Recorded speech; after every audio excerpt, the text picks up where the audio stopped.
आप मुझे घेरे में?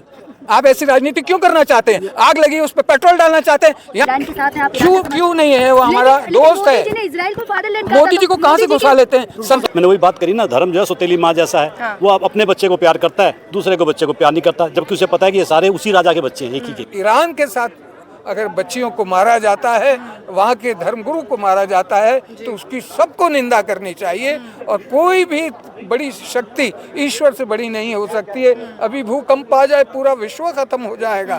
काय की बात करते हैं? कोई बड़ा नहीं है, जो बड़ा है वो ईश्वर है। लेकिन सर बड़ा कैसे नहीं है? आप ये देखिए, एक सेकंड सर, मैं बिल्कुल आप दीजिएगा, लेकिन बड़ा कैसे नहीं है कि हमें एक देश हमें बता रहा है, हम विश्वगुरु बनने का दावा कर रहे थे और यहाँ पर एक देश हमें आके बता रहा है कि आप किससे तेल खरीदेंगे, आपके देश में किल्लत हो रही है, 1 महीने के लिए आप रशिया से तेल खरीद सकते हैं। आपके डिप्लोमेटिक फैसले, आपके फॉरेन फैसले कोई और लेने लगा है क्या? है कैसे विश्वगुरु है? देखिए, ये राजनीतिक सोच है और पक्ष है, ये आवाम को देखना है, भारत की जनता को देखना है कि भारत की जनता क्या चाहती है। अल्टीमेटली डेमोक्रेसी है मेरे देश में। हर आदमी को ये अधिकार है कि वो अपने देश को कैसे देखता है। वो आवाज बुलंद होगी जब जब धर्म घटे धरती पर करें असुर मनमानी। तो एक देवता का, एक ईश्वर का अवतार होता है। जब इस तरह की उलझनें इस देश में और विश्व में आके खड़ी हुई है, तो परमात्मा के स्वरूप में कोई ना कोई आने वाला है। हम उसकी प्रतीक्षा कर रहे हैं। मनुष्य कुछ नहीं, ताकत है तो वो एक ही ओंकार है, एक ही ईश्वर है। यहाँ सारा जो खेल हो रहा है, यहाँ सारा जो तमाम आप देख रहे हैं, चाहे वो युद्ध हो, चाहे तमाम चीजें हो, वो इंसानों ने किया हुआ है और उसको बचाने भगवान अवतार लेकर आएंगे। बिल्कुल आएंगे। जब जब धर्म घटते हैं, आर्य संस्कृति रक्ष प्रणाली, 2 विभिन्न जीवन धाराएं, ऐसा भी आया। त्रेता युग में भी आया, द्वापर में भी आया, सतयुग में भी आया, कलयुग में भी आएगा।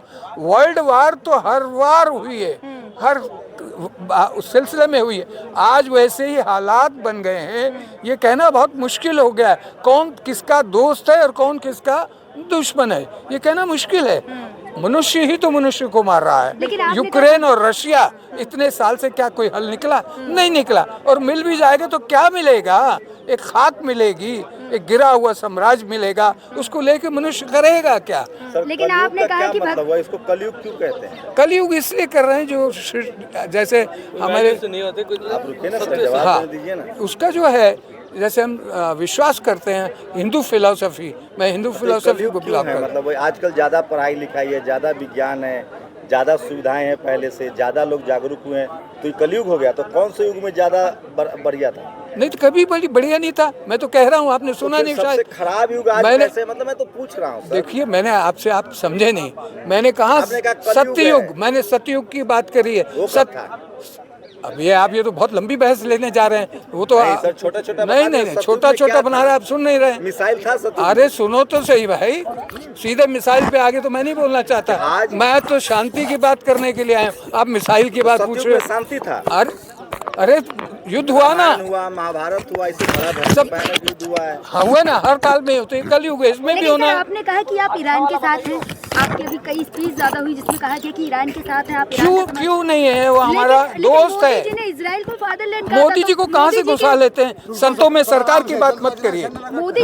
हम सरकार की आवाज नहीं है, हम सरकार की आवाज नहीं है। तो सरकारी बातें करना है तो सरकार की बात करें। हमने मोदी जी से आप सहमत नहीं है? क्यों ले रहे हैं आप मुझे घेरे में? आप ऐसी राजनीति क्यों करना चाहते हैं? आग लगी उस पर पेट्रोल डालना चाहते हैं? यहाँ शांति के लिए आए हैं, यहाँ लोगों को मिलाने के लिए आए हैं। आपका ये कर्तव्य नहीं है कि आप शांति की बात को, आप क्यों जंग की बात ले जा रहे हैं बार बार? क्यों ले जा रहे हैं? हम आपको कह रहे हैं, हम शांति के लिए, मानवता के लिए, एकता के लिए आए, हिंदुस्तान की वजह से आए हैं। हम गीता में लिखा हुआ है मोदी भगवान है।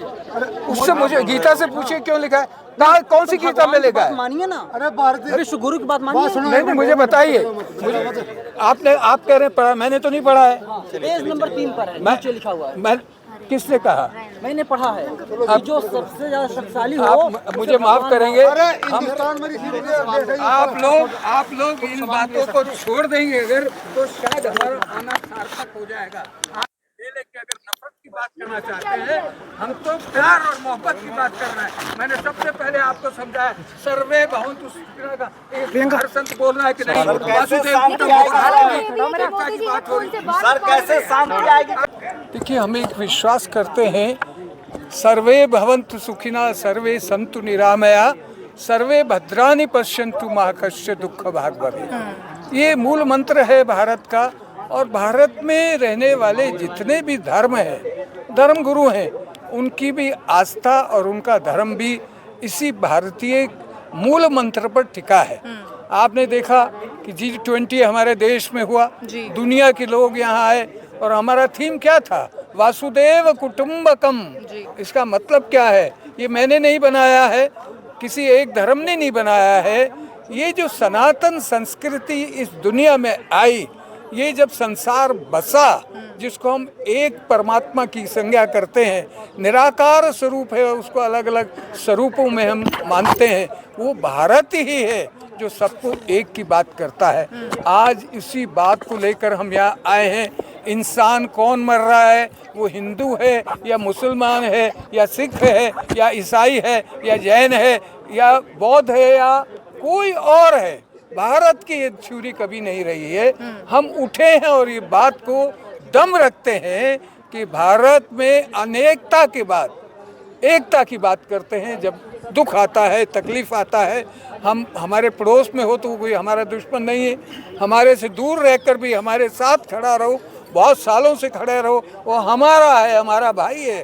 भाईचारे की बात भी करने वाले बहुत हैं। और आज आप देख रहे हैं कि सभी धर्मों के धर्मगुरु यहाँ इकट्ठा हुए हैं। और आप देखेंगे पूरे भारत में आपके माध्यम से एक आवाज़ बुलंद हो रही है। सबकी अपनी अपनी मजबूरियाँ हैं, सरकारों की अपनी मजबूरियाँ हैं, हम उसमें क्यों जाएं? हम तो मानवता की बात कर रहे हैं, हम एक कुटुंब की बात कर रहे हैं। तो मेरे कुटुंब में अगर गलत होता है और दुनिया में गलत होता है तो उसकी हम निंदा करने के लिए आए हैं। वो देश कौन है, उसका नाम क्या है, वो विरोधी क्यों है, कैसा है, वो कहना हमारे लिए बहुत मुश्किल है। मगर ये सत्य है, सत्यमेव जयते हमारा जो मूल मंत्र है, सिद्धांत है, भारत की सरकार का स्तंभ वहाँ खड़ा है, वो आज भी खड़ा है। वो किसकी क्या मजबूरियाँ हैं, वो शासक होते हैं, उनकी अपनी सोच होती है, मगर धर्मगुरु जो होते हैं उनकी एक अलग सोच होती है। वो मानवता को बचाने के लिए आते हैं, इसलिए वस्त्र लेते हैं। आप देख रहे हैं फादर मेरे साथ खड़े हैं, सेक्रीफाइस करते हैं पूरा जीवन, ममता का सारा बच्चों को दे देते हैं, एजुकेशन को दे देते हैं। ये भी एक धर्म है और मेरा धर्म भी, मैंने दोनों मूल मंत्र बता दिए हैं। ऐसे इस्लाम हो या हमारे जैन मत हो जो कहता है कि जियो और जीने दो, ये हमारे संतों की वाणियाँ हैं। वो ठीक है, हम संत जब अलग अलग बोलते हैं तो अपने निजी स्वार्थों की बात भी कभी कभी बोलते हैं, मगर भारत की बात कहने के लिए भारतीय सर्वधर्म संसद यहाँ खड़ी है। और बड़ी बड़ी मुश्किलों में हमारा इतिहास रहा है, जहाँ भी दंगे हुए, वायलेंस हुई धर्म के नाम पे, हमने सबसे पहले जाकर उसका पुरतोड़ जवाब दिया है। इसीलिए संकेतित रूप से हम यहाँ आए हैं कि अगर मैंने वही बात करी ना, धर्म जो है सौतेली माँ जैसा है। हाँ। वो अपने बच्चे को प्यार करता है, दूसरे को बच्चे को प्यार नहीं करता, जबकि उसे पता है कि ये सारे उसी राजा के बच्चे हैं, एक ही के। तो इसलिए जब तक हम दूसरों की भावनाओं की कदर नहीं करेंगे, दूसरों को भी अपना जैसा नहीं समझेंगे, उनसे बात नहीं करेंगे, तो आपको क्या पता चलेगा कि क्या अच्छा है क्या। बचपन से ही बच्चों को सिखाया जाता है ये काफिर है, ये मलेच है, ये गंदा है, ये मत करना। तो उनके अंदर क्या भरते हैं हम? नफरत। प्यार करना तो सिखाते नहीं।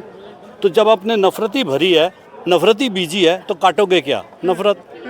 धतूरा बीजोगे तो धतूरा मिलेगा, गुलाब बीजोगे तो गुलाब मिलेगा, सीधी सी बात है। लेकिन अब जो कुछ हो रहा है अंतर्राष्ट्रीय स्तर पे, उसका कहीं ना कहीं प्रभाव अब भारत पे भी पड़ने लगा है। आपने देखा होगा कि तमाम लोग जो हैं वो एलपीजी गैस की किल्लत के लिए लोग सड़कों पर हैं। और ख़ास तौर पे कोई भी मसला हो, पिस्ता आम वर्ग ही है, जो आम आय वर्ग है वो पिस्ता है, उसका असर पड़ रहा है। लेकिन दूसरी तरफ हमारी सरकार है जो उस पूरे मुद्दे पर बिल्कुल शांत बैठी हुई है। उससे ऐसा लगता है जैसे उनका कोई लेना देना ही नहीं है।